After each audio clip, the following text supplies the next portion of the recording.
I just can't wait. I just can't wait to hold you, baby. Oh. It's been a long time since I've seen that face. Oh, that pretty little face. Let me wrap my arms around you and never let you go. Love me unconditionally. My one and only. Just set my heart free. How can you be so lovely unconditionally? My one and only.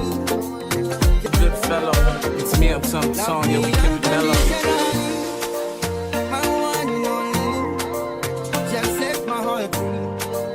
How can you be so lovely?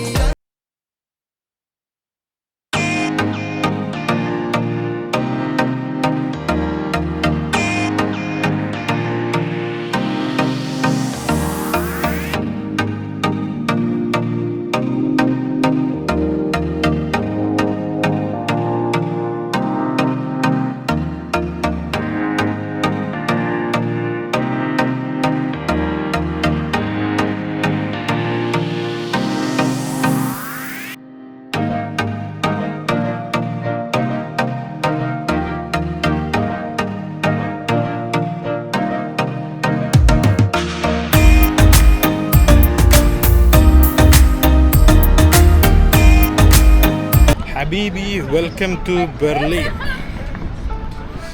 I reached here yesterday morning, like 3 o'clock, and I stayed in a very good hotel. It's amazing, and now I can see the view over here. Look it's the Mall of Berlin.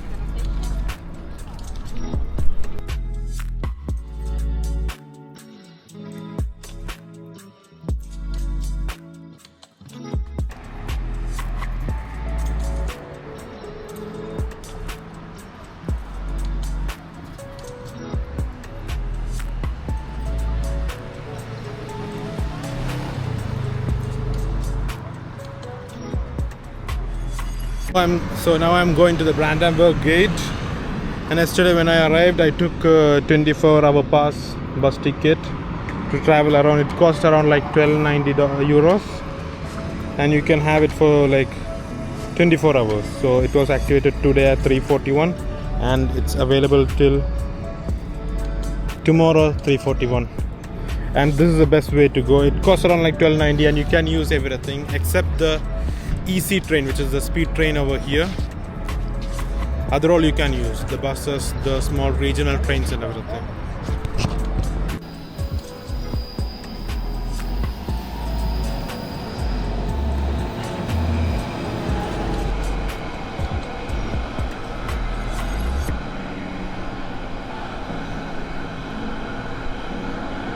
And the thing is, it's empty right now. You can see it right now. As of right now, no one is here. It's like 8:30 in the evening time.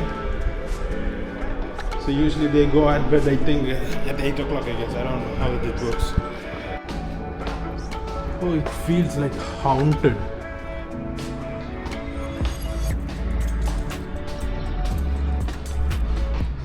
I think you have a lot of great artists over here. A lot of paintings. So homies, right now I am in front of Germany's most famous landmark, the Brandenburg Gate in Berlin. So this monument was completed in 1790s. So it's almost around like 230 years old. So it was designed by Karl Langhans in a neoclassical style. He took this inspiration by the Greek architecture. And right now beside this building you have the US Embassy. And if you look at the top, you can see the famous quadriga. So this is so fascinating that this chariot is pulled by 4 horses with the goddess of victory. So the fact is, Napoleon took the statue to Paris in 1806 after defeating Prussia, but this chariot was brought back to the Berlin in 1814.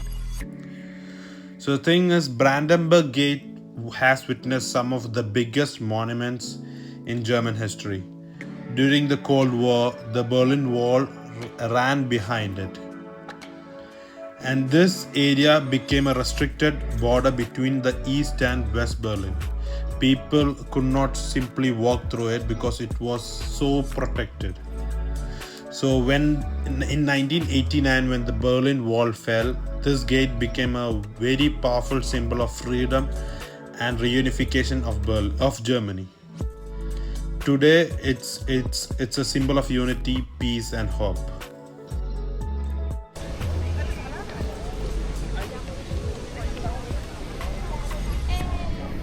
So a couple of days before, there was an attack over here, and a person died actually from the attack, and his memory was given away. So right here you can see flowers, candles, and messages that people have left in remembrance of a person who sadly lost their life in July 25th. So the incident happened during a pride-related event in this area. A vehicle drove into the crowd, causing a number of people to be injured, and tragically a person died. Following the incident, people come to this location to express their condolences. Flowers were placed here, candles were lit, and messages were left as signs of remembrance and solidarity. What makes this particularly emotional is this contrast. The Brandenburg Gate is normally one of the busiest and most photographed places in the Berlin. People come here every day to take pictures, meet friends, and experience one of Germany's most famous landmarks. So what makes this particularly emotional is the contrast. The Brandenburg Gate is normally one of the busiest and most photographed people come. But today, when you look at these flowers and candles, you can see the places have almost been a temporary site of mourning. Memories like this aren't only about the person who died. They also represent people who are injured, their families, friends, and everyone who was affected by what happened. So standing here, it's a reminder that the person behind isn't a headline or a news report.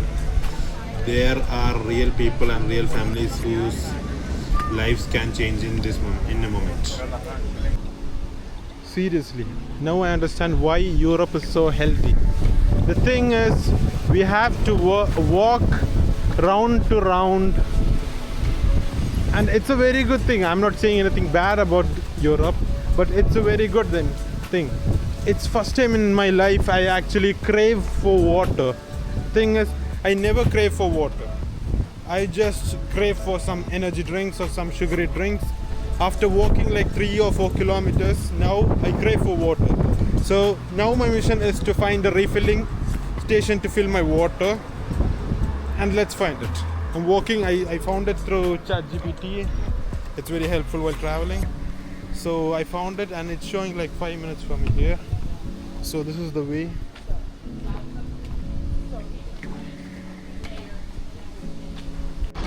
I found a water filling station, so I should be pressing this.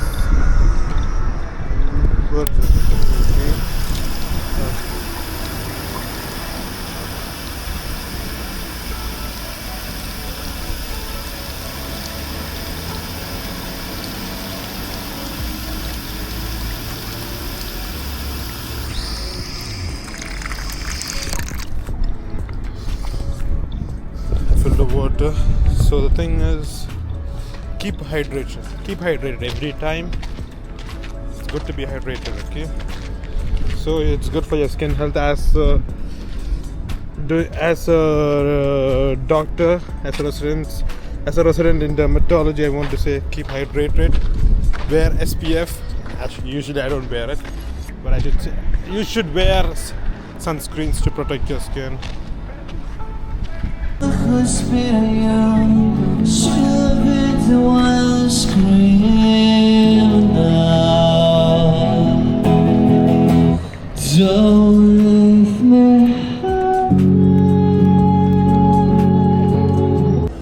When I come to Europe, I do a lot of walks around the city, because when you have to, everything is like 5 to 10 minutes near, but the thing is, if you start to walk, it takes around like 15 minutes. Now I understand why. What I said before was Europeans are very healthy, because they walk around maybe like 30,000 steps per day actually. I live in Eastern Europe. I don't walk as much. I walk around like maybe like 5k steps per day. Here I walked around from last 6 or 7 hours. I walked around like maybe 10k steps. It's good. It's very healthy actually. So let's walk to the Brandenburg Gate. Sorry, I'm not getting the name actually. So these are the pillars which show Napoleon Bonaparte. Actually, I like him a lot. The thing is, he was a very good king. Not a king, a very good general. And these walls were almost damaged in the World War II, which took a very big hit.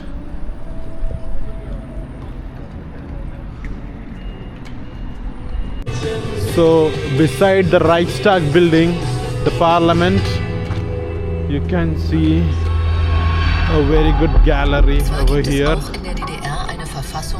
I think they are explaining about the constitution and Soviet war and everything.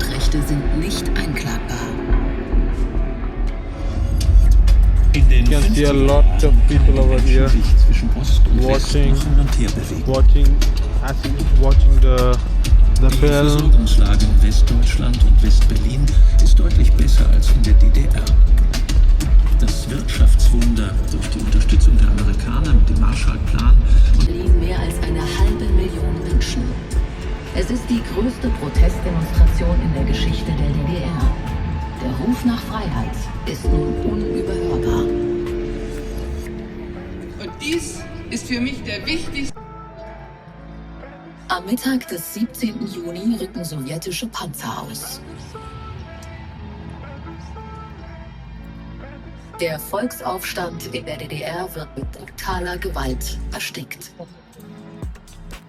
Wir wollen freie Menschen sein, riefen die Ostberliner Arbeiterinnen und Arbeiter am 17. Juni 1953. Ein schlichter Satz, scheinbar selbstverständlich. Seine Kraft versetzt Diktatoren aber bis heute in Alarmbereitschaft. Diktaturen vertragen keine freien Menschen. Sie brauchen Untertanen, die gehorchen. Das ist der Unterschied zur freiheitlichen Demokratie. Bundeskanzler Adenauer richtet in den 50er Jahren seine Politik im Westen aus. Zentrale Punkte sind die Aussöhnung mit Frankreich und die Wiederbewaffnung Deutschlands. Teile der Bevölkerung mobilisieren gegen die Pläne zur Wiederbewaffnung. Im Deutschen Bundestag werden Pro und Contra kontrovers diskutiert. Wir stehen vor der Wahl zwischen Sklaverei und Freiheit. Wir wählen die Freiheit. 1955 wird die Bundesrepublik Mitglied der NATO. Ein Jahr später wird die allgemeine Wehrpflicht beschlossen. Im Gegensatz zu anderen demokratischen Staaten entscheidet das Parlament über den Einsatz bewaffneter Streitkräfte im Ausland. Die Bundeswehr ist eine Parlamentsarmee. Ebenfalls im Jahr 1955 tritt die DDR dem von der Sowjetunion gegründeten militärischen Bündnis Warschauer Pakt bei. In der Bindung an das diktatorische sowjetische System sehen viele Menschen in der DDR keine Zukunftsperspektive. Das SED-Regime lässt im Gegensatz zum westlichen Teil Deutschlands keine freien Wahlen zu. Bis zum Beginn der 60er Jahre fliehen 2,8 Millionen Menschen gen Westen. Sie suchen ein Leben in Freiheit, ohne staatliche Gängelung. Freiheit. Die Erfindung der Antiterrorbrille ermöglicht mehr Selbstbestimmung in Ost und West. Die Politik der Bonner Regierung wird von den Medien und der Bevölkerung von Beginn an kritisch begleitet. Staatssicherheit überwacht die Bevölkerung. Sie observiert, denunziert, erpresst. Wer eine von der Parteilinie abweichende Meinung öffentlich vertritt, kann auch ohne Gerichtsverfahren im Gefängnis landen. Doch die Sehnsucht des Volkes nach Freiheit lässt sich weder durch die Vorgaben der Partei- und Staatsführung noch durch die Staatssicherheit eindämmen. Anfang der 80er Jahre werden die Kirchen zum Ausgangspunkt für eine wachsende Zahl von verschiedenen Friedens-, Umwelt- und Menschenrechtsgruppen. Sie setzen sich für eine Reform des erstarrten SED-Regimes ein.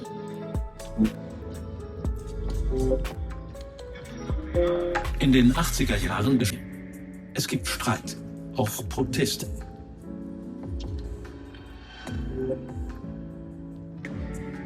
Das Ringen um die beste Lösung ist oft schmerzhaft. So now we are standing in front of Reichstag. This is Germany's parliament, and it's one of the main historical building in Berlin, in Germany. The thing is that this was the building that stood between West and East Berlin, and when during the Battle of Berlin 1945, this building was the main symbolic target, the main target for the army. And the thing is, Soviet Union raised their flag on the top of this building.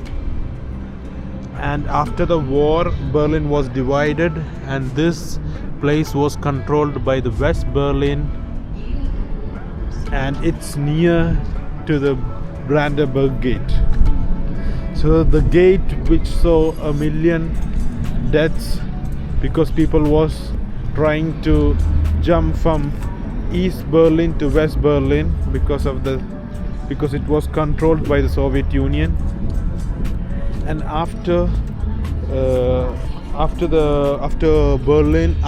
World War II, Berlin was divided. So the thing is, after the reunification, after German reunification in 1990, East and West Germany was reunified, and Berlin was the capital of Germany again. And after that, it became a parliament, and it's so good to be here. I love it over here. So the thing is, after Berlin was reunified, this was the capital. Berlin became the capital after its reunification, and this was made as the parliament of Germany. So the thing is, we are walking through history. We are walking through once Soviet Union raised their flag, once people tried to jump over the gate to go to the West Berlin to have a good future. Like millions of people were dead because of crossing of the wall, because it was very huge and there were executions of crossing the gate. As of right now, I'm in front of the Brandenburg Gate, and it's pretty amazing. It's empty in the morning. You can see no one is present here. I was here yesterday at 12 o'clock, and I would have seen around 200 people. In the morning 6 o'clock, it's empty. It's fully empty. So as of right now, I'm in the west side of Berlin. So this is the best side of Berlin, and this is the Reichstag which I showed you before.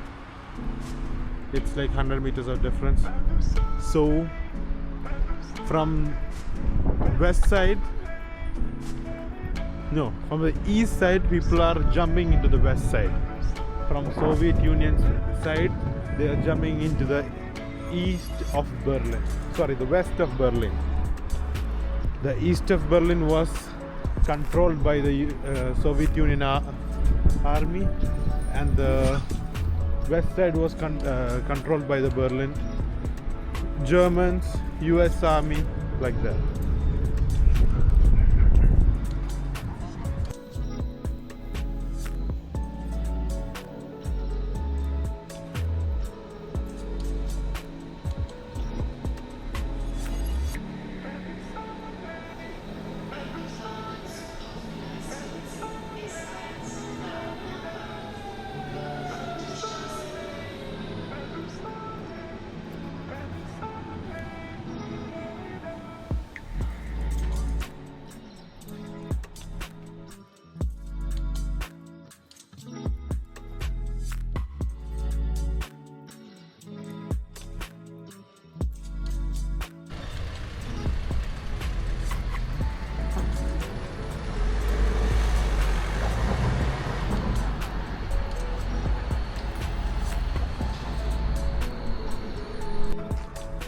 So these are the remains of the Berlin Wall, which separated the East and West Berlin. You can see some of these wall has been disintegrated. So these are the remains of the Berlin Wall.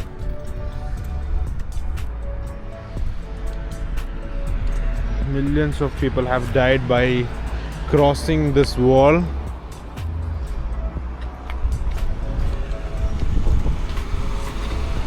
It's the remains of this wall.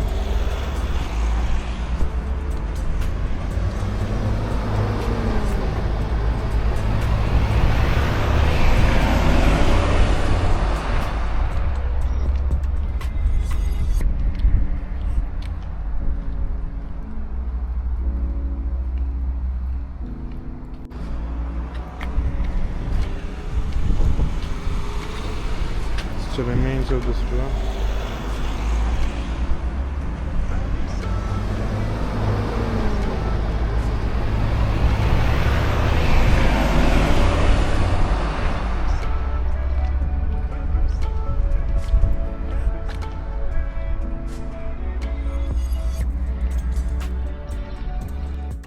So thousands of East Germans attempted to escape illegally by climbing the wall, digging tunnels and everything, and many succeeded, but unfortunately 140 people died and had been killed in this area where the Berlin Wall stood.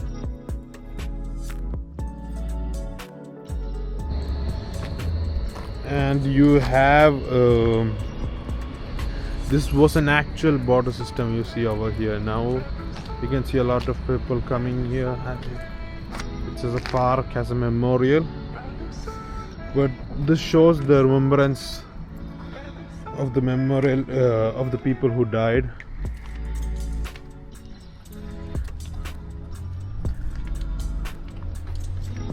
You can see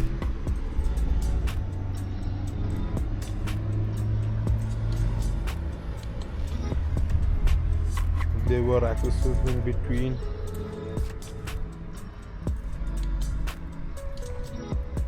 You have 8 border guards died while on duty between this time, the wall 1960s and 1990s. So these are their names. You can see the other wall border. You can see the steel pillar in between. This is the other border, other wall. So this was the area between the wall, and almost like 136 people have died crossing the border. The thing was, they was trying to come from East Berlin, which was controlled by the Soviet Union, to the West Berlin, which was ruled by US, UK.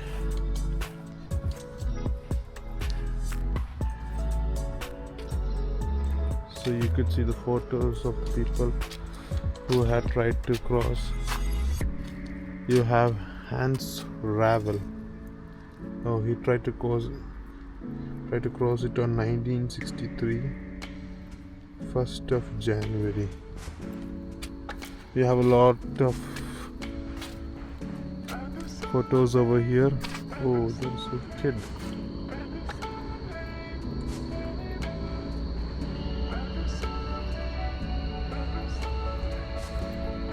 The thing was, they tried to jump into West Berlin in a hope of having a good life, in a hope of living away from the Soviet army.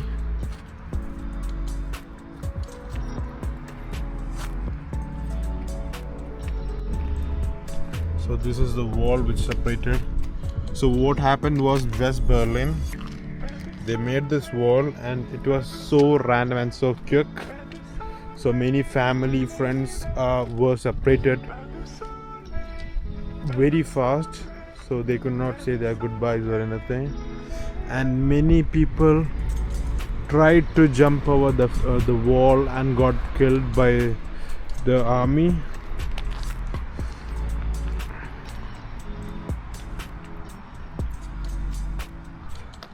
It's empty because it's morning 6 o'clock. That's why it's empty. Otherwise, when I came here yesterday, like in the night of 6-7 p.m., it was like maybe 300 or 400 people, I guess. It was so packed.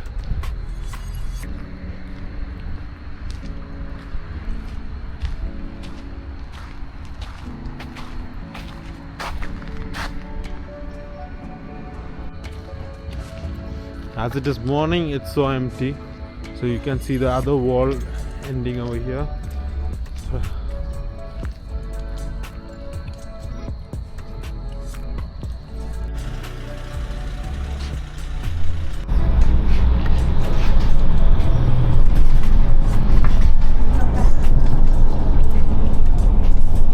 So right now I'm going to the Museum Island in the center of Berlin.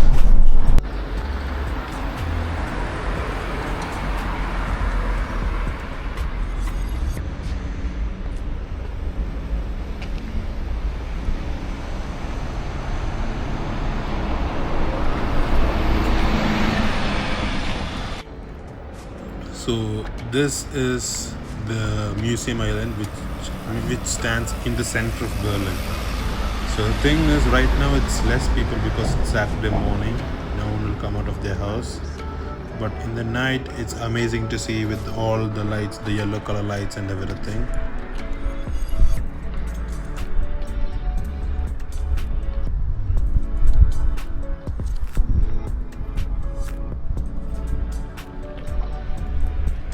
So this museum holds a very good collections of ancient Egypt and Greek collections, artifacts, and to European paintings. This is a small snack I had in the morning before coming to the museum, like a $2.50 breakfast, like 3 or 4 pancakes with Nutella. So this is the hotel I'm gonna stay. It cost me around like €70 to stay. Let me know if it's worth it. Let me check if it's worth it or not. They have a very good entrance. I think there are a lot of rooms over here.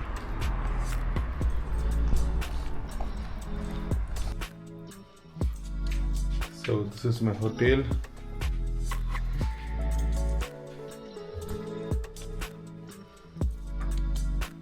You have a good view.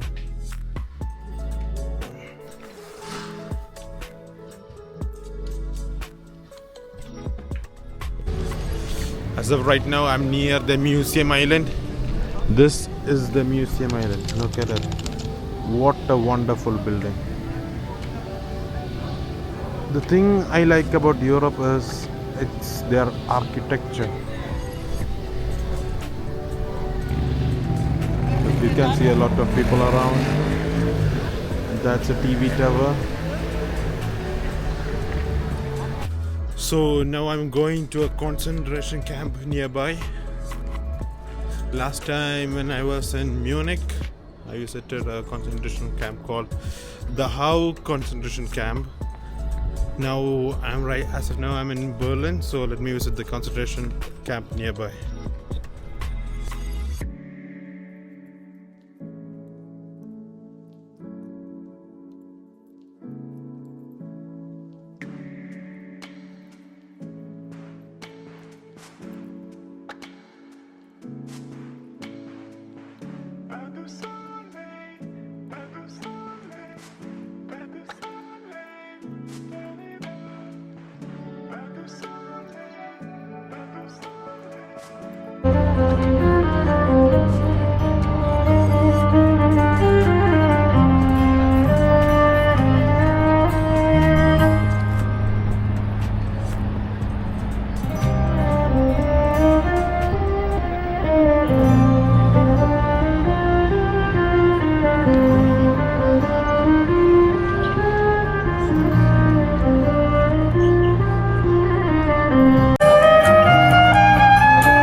So for the past 30 minutes I have been sitting here. It's wonderful to see these buildings and everything, and the vibe is amazing. You can see a lot of people having picnics, family gatherings and everything. So let's go eat. I'm so hungry right now. So now I ordered the doner kebab from Germany. It's this main food of Germany because we have a lot of immigrants coming from Syria and everywhere, Turkey mainly. So I don't know how it's here. I have tried it once in Turkey. It was good over there.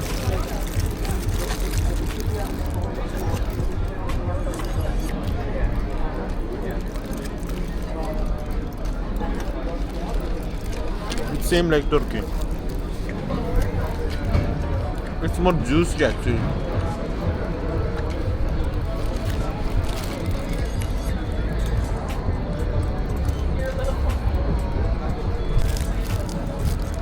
So this kebab, this doner actually cost me around like 10 euros. It's a fair price according to German. It's a fair price. But once if you're coming to Germany, I must try for this doner. And the bus, I have to take a subscription of 24 hours, so it costs around like 13 euros, and it is valid from the minute you purchase it. So I have till tomorrow morning 6 o'clock, so I have to renew it tomorrow morning itself. But it's a very good. You can't take the fast trains, the fast trains. Otherwise you can take the buses, the trams, the underground buses, underground trains and everything.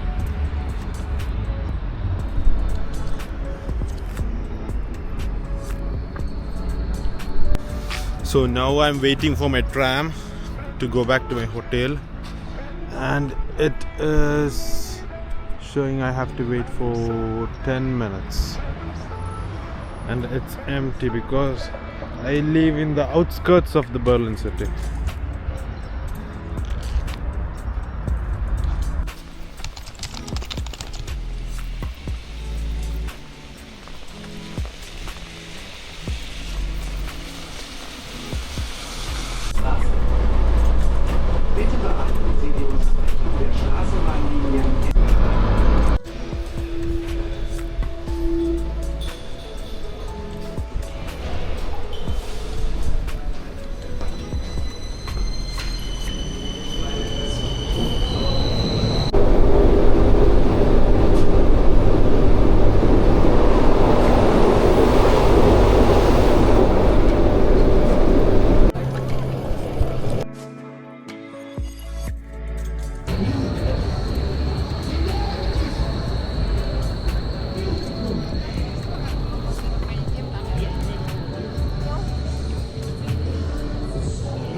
So this is also the part of the wall, and you can see right now a lot of people have put their gum on it, the chewing gum. You can see the white spots in there.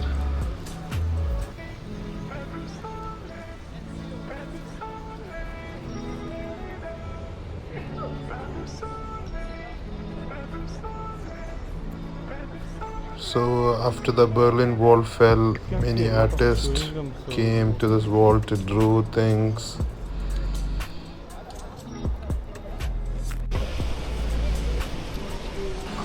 So this is the main station of Berlin, the Bahnhof, and right now I'm going to my airport. So I have to find which time is my train, and I have to take my ticket because my ticket has expired. So right now I'm walking through the city center, and you can see a lot of shops over here which they're selling their artifacts and many small items.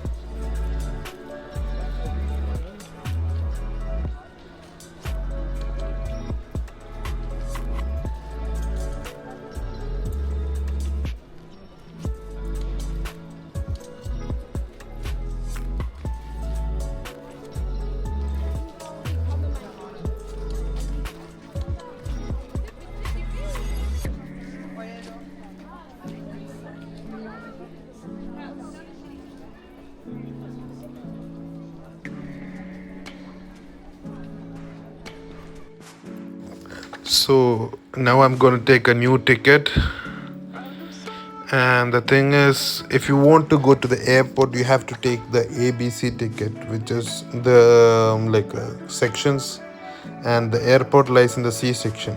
So you have to take ABC, which costs around like €5 per way.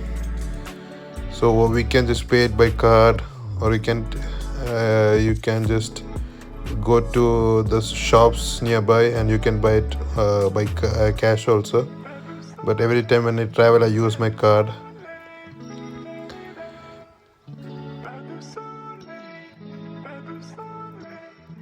So the transaction is done, and now I'm getting my ticket.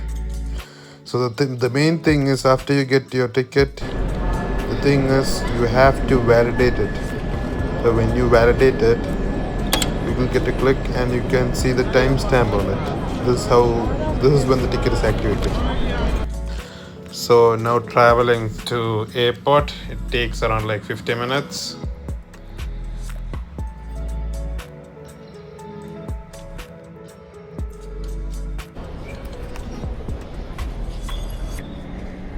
So now we're having a small airport snack because I want to get into airplane hungry.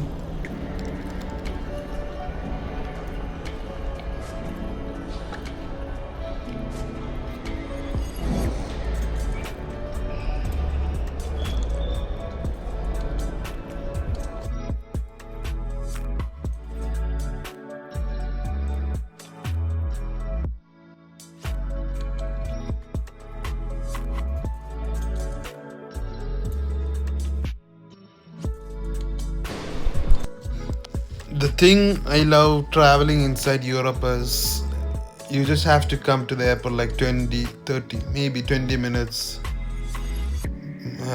until the gate opens. You just have to find time to get through security, and that's it, and the gate, that's all. So easy.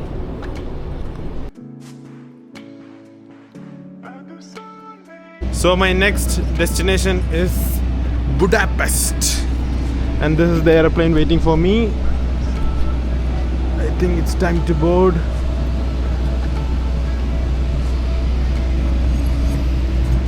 I'm the last person to board.